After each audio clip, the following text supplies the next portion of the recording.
इसका तो नारा ये भी था 2017 में कि बहुत हुई महंगाई की मार, अब की बार योगी सरकार। तो क्या वो नारा पूरा करा? सबका साथ सबका विकास, बिल्कुल ठीक नारा है इनका। अडानी अंबानी का साथ और उनका विकास, और किसी का नहीं। और कोई समझ रहा तो गलत समझ रहा। इनका केवल उनका ही साथ है और उनका ही विकास है ना, और दूसरों से कोई लेना देना नहीं।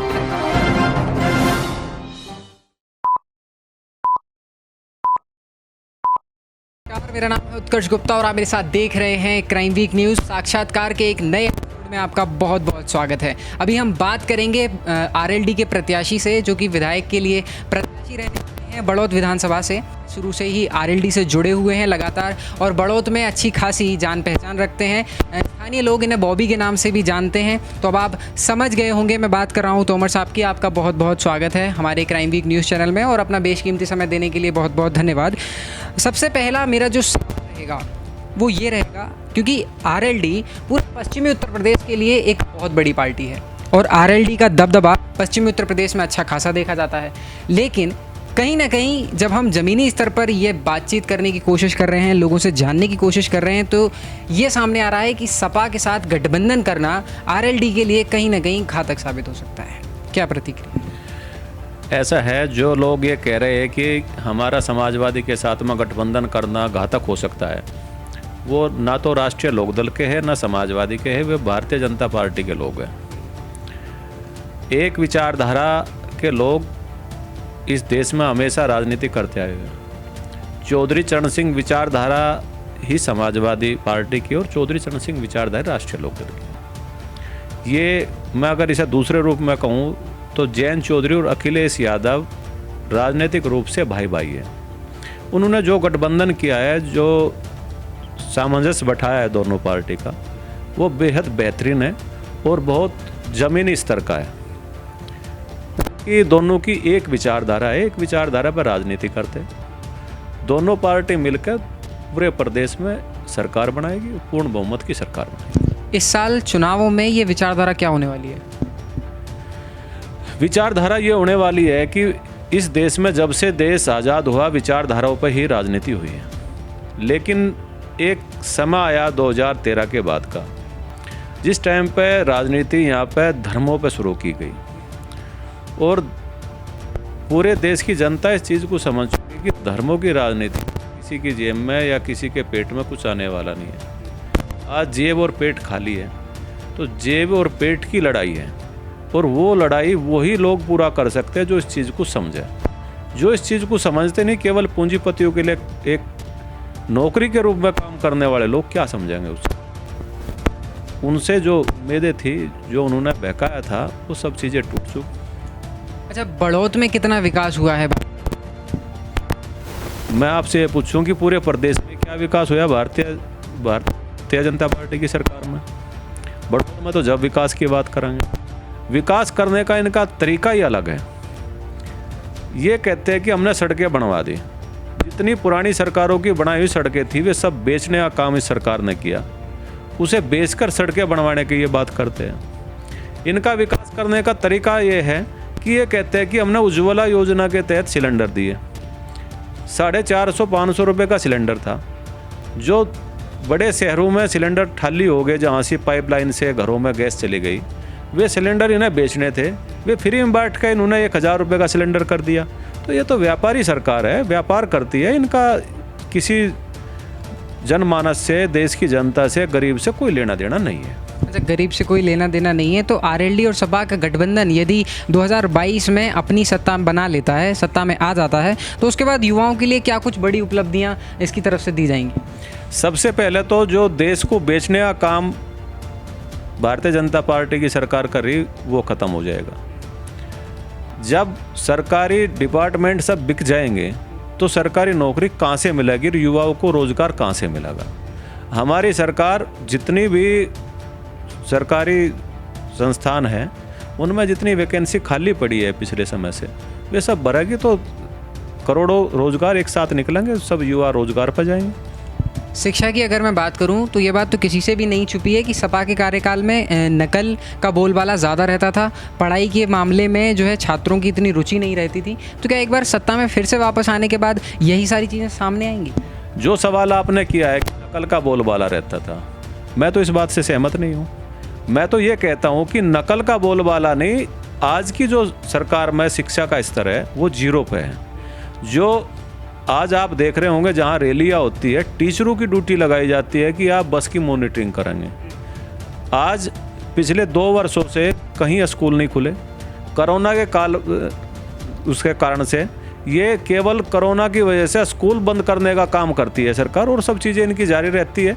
जो सबसे ज़रूरी चीज़ है उस पर आज तक ये बता दीजिए 2 साल में सरकार की तरफ से कोई ऐसा कदम उठाया गया हो कि शिक्षा का स्तर उठ जाए, शिक्षा चलती रहे, बच्चे पढ़ सके, वे योग्य बने। कोई ऐसा कदम अगर 2 साल में उठाया हो इस कोरोना काल में? इतने सारे मेडिकल कॉलेज बनाए गए, योगी सरकार जो इसे बहुत बड़ी उपलब्धि बताती है। कहाँ बनाए मेडिकल कॉलेज? कौन सा मेडिकल कॉलेज की नींव इन्होंने रखी थी?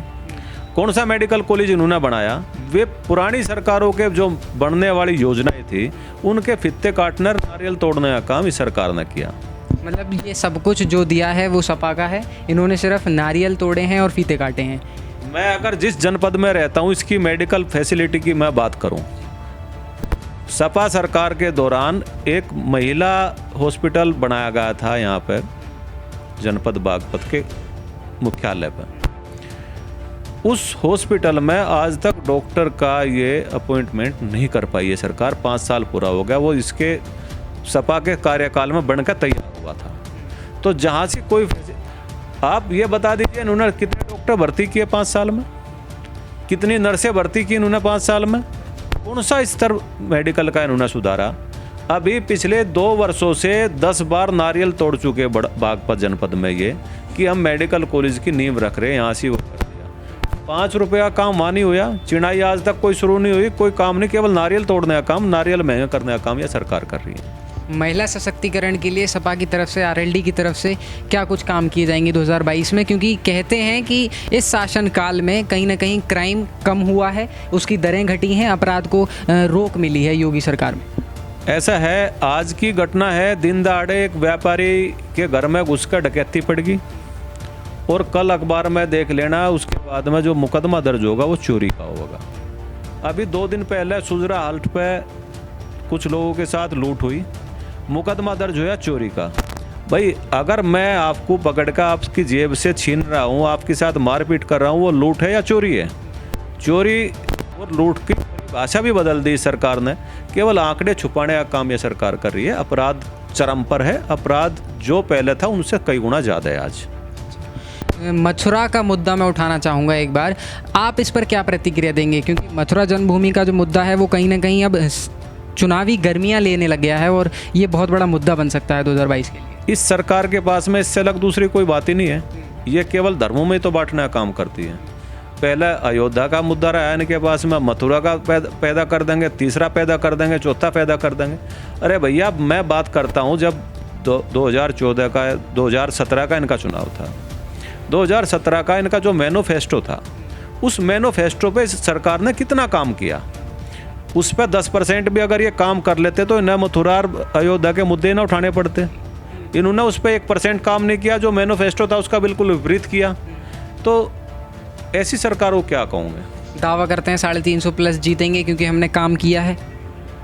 ये लोकतंत्र है, और लोकतंत्र में दावा नहीं किया जाता। लोकतंत्र में जनता का अधिकार होता है वोट देने का।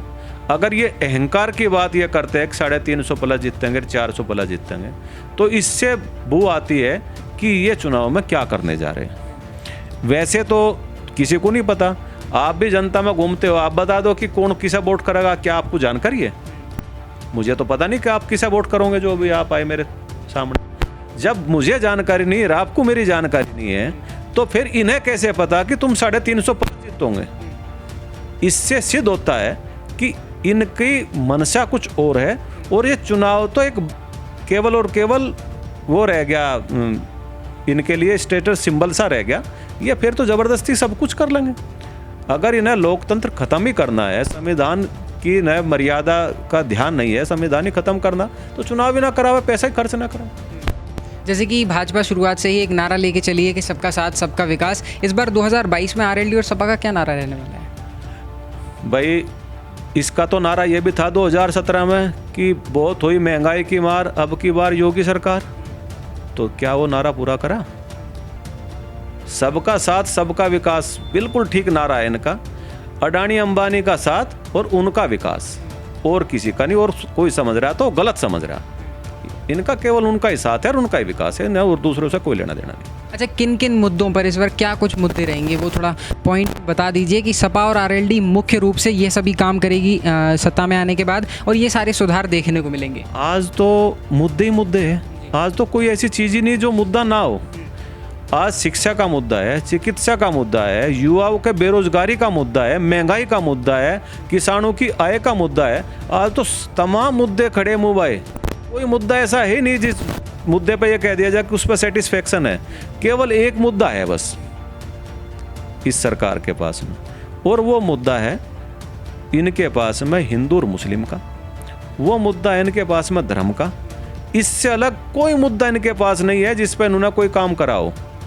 और काम तो सारे आज जैसे पहली सरकार उन्होंने पहुंचा दिया। आप किसी भी सड़क पर निकल जाइए, आप भी ट्रेवलर करते होंगे जब रोज निकलते होंगे, 50 किलोमीटर का टुकड़ा भी ये बनाते हैं जिस पर टोल नहीं लगना चाहिए, जिस पर कोई फैसिलिटी उन्होंने नहीं दी उस पर भी टोल लग रहे हैं। पुरानी सरकारों के बनाई हुई सारी सड़कें बेचने का काम इस सरकार ने करा। देश के सारे एयरपोर्ट बेच दिए। एक एयरपोर्ट नया बनाया जा रहा है जिसमें कई हजार करोड़ रुपया लगेगा जेवर का, वो क्यों नहीं बेचा उन्होंने बनाने से पहले? जनता के पैसे से पहले उसे बनाएंगे और फिर उसे अपने साथियों को बेचेंगे सस्ते में। तो महंगे का माल सस्ते में बेचने का काम भारतीय जनता पार्टी का है। इससे अलग इनके पास में दूसरी कोई चीज़। हमेशा से ही आरोप लगते रहे हैं समाजवादी के ऊपर कि ये भी एक समुदाय विशेष को साथ लेकर के चलती है, उसी के वोट के आधार पर सत्ता में बैठने का काम करती है। तो ये धर्मवाद नहीं है। समाजवादी पार्टी पर क्या आरोप लगता है, ये आरोप लगाने का काम कौन करता है? समाजवादी पार्टी का मैं जवाब नहीं दे रहा, मैं अपनी पार्टी का जवाब दे रहा हूँ। मैं राष्ट्रीय लोकदल से हूँ और मैं ये कहता हूँ कि आज तक राष्ट्रीय लोकदल ने, चौधरी चरण सिंह की विचारधारा थी कि किसान और मजदूर सबका साथ रहना चाहिए। वो जाति और धर्म की कभी बात नहीं करते थे। वो जाति और धर्म से ऊपर उठ के बात करते थे। हमेशा धर्म की उन्होंने कभी अपने जीवन में बात नहीं करी। उनका जो एजेंडा था वो कहते थे शिष्टाचार। वो कहते थे कि देश में समानता होनी चाहिए और उस समानता को लाने के लिए सबको एक साथ चलना चाहिए।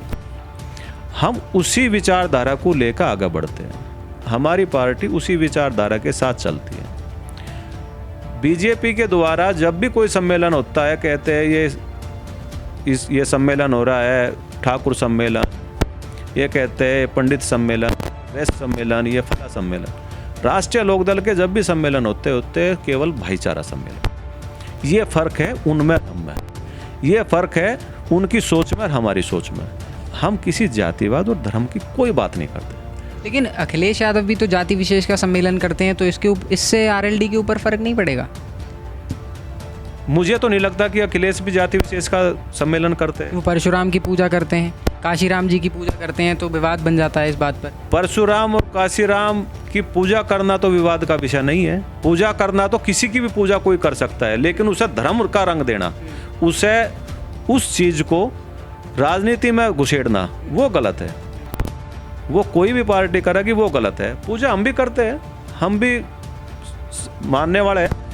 मैं आपसे पूछना चाहता हूं कि किस धर्म में ये लिखा है कि आप दूसरे धर्म का अपमान करें? किस धर्म में ये लिखा है कि आप दूसरे को अपशब्द कहें? ये तो सब सम्मान का है। ये देश 120-30 करोड़ लोगों का देश है। इस पूरे देश में एक समान रहने वाले सब लोग हैं। मैं आपसे, आप धर्म जाति पर ज़्यादा पूछ के, मैं धर्म जाति की बात नहीं करता। मैं आपसे दो बात करना चाहता हूँ। एक फूड कांग्रेस लेकर आई थी जिसके तहत गरीबों को राशन बांटा जाता है। जो राशन बांटा जा रहा, उस राशन में चीनी और मिट्टी का तेल भी हुआ करता था, जिसे घटा के और बढ़िया किला बनवाया गया जिस पर योगी मोदी के फोटो लगवाए। योगी मोदी के फोटो की आवश्यकता गरीब को, उससे चीनी और तेल की आवश्यकता। तेल और चीनी उसमें से हटा दी।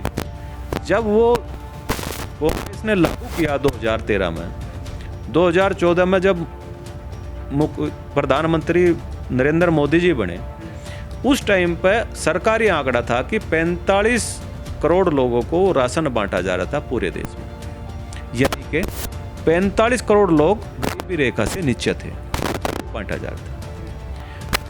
आज देश का प्रधानमंत्री लगवा रहे हैं कि 80 करोड़ लोगों को, जो 35 करोड़ लोग गरीबी रेखा से नीचे आज 45 से 80 करोड़ लोग पहुंचे, और उसके बावजूद ताली बजाकर सरकार ये की सरकार अच्छी है। इसका किसी भी भारतीय जनता पार्टी के व्यक्ति से जवाब मांगना आप जहाँ जाओ। और मैं दूसरी चीज कहना चाहता हूँ, किसी भी गांव में जाकर देख लेना, जो गरीबी रेखा से नीचे उस टाइम पर लोग थे, वे कहते हैं कि मेरा भी राशन कार्ड काट दिया, मेरा भी राशन कार्ड बंद कर दिया। इतना बड़ा भ्रष्टाचार गरीबों के खाने पे भी किया जा रहा है कि कोई सीमा नहीं है, उसका कोई हिसाब नहीं। ये सरकार जब आई थी, एक माहौल तैयार किया गया था अन्ना हजारे के द्वारा, और वो माहौल तैयार इसलिए किया गया था कि कांग्रेस बहुत बड़ी भ्रष्ट है, पूरा देश खा लिया। देश के प्रधानमंत्री आए, उन्होंने कहा कि मैं देश को बिकने नहीं दूंगा।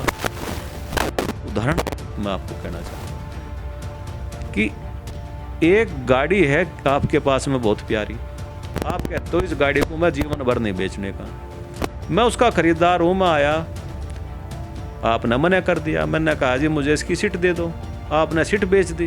दूसरा आया, उन्होंने कहा मुझे इंजन दे दो, आपने इंजन बेच दिया। तीसरा आया, टायर दे दो, टायर बेच दिया, पर गाड़ी नहीं बेचूं। तो देश के प्रधानमंत्री देश को बिकने नहीं देंगे, सामान कोई छोड़ने के नहीं। इससे अलग इस सरकार के पास और कुछ नहीं है। आखिरी सवाल लेना चाहूँगा, प्रधानमंत्री सुरक्षा को लेकर आजकल जो सुर्खियाँ बटोरी जा रही हैं, वो सब क्या है? प्रधानमंत्री जी के भारतीय जनता पार्टी के सभी नेता मंच से कहते हैं कि जो अपने को इस देश में सुरक्षित महसूस नहीं करता, वो इस देश को छोड़कर चला जाओ। देश के प्रधानमंत्री कह रहे मैं सुरक्षित नहीं हूँ, इस पर मैं क्या जवाब दूँ भैया? देश के गृह मंत्री के अंडर में प्रधानमंत्री की सुरक्षा आती है। गृह मंत्री भारतीय जनता पार्टी के, उनकी सुरक्षा के लिए 2 दिन पहले से सारा रोड प्लान बन जाता है, सब चीजें तैयार हो जाती है।